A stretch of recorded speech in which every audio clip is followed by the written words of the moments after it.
আসসালামু আলাইকুম ভিউয়ার্স, কেমন আছেন সবাই? আমি এখন দাঁড়িয়ে আছি আলবিকক্কে গাছের সামনে। আমাদের বাসার পাশেই রাস্তার মধ্যে এই ধরনের অনেক গাছ থাকে। তো সেই গাছের মধ্যে আলবিকক্ক একটা গাছ। তো আমি দেখে সবসময় এখান দিয়ে কাজে যাওয়ার সময় দেখি গাছটা ফল হচ্ছিল।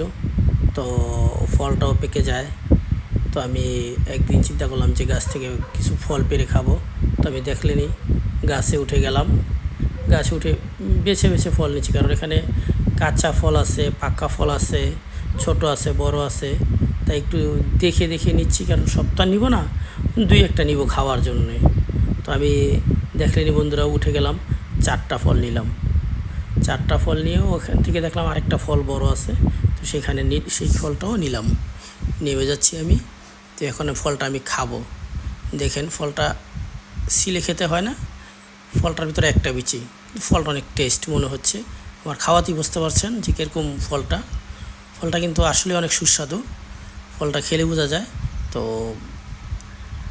আপনাদের বাসার পাশে যদি এরকম ফল থাকে, গাছ থাকে, খাবেন। ফল খাওয়া ভালো, ভিটামিন জাতীয় ফল, এগুলো সুস্বাদু একটা ফল। ধন্যবাদ, আবার দেখা হবে কোনো এক ভিডিওতে। আল্লাহ হাফেজ।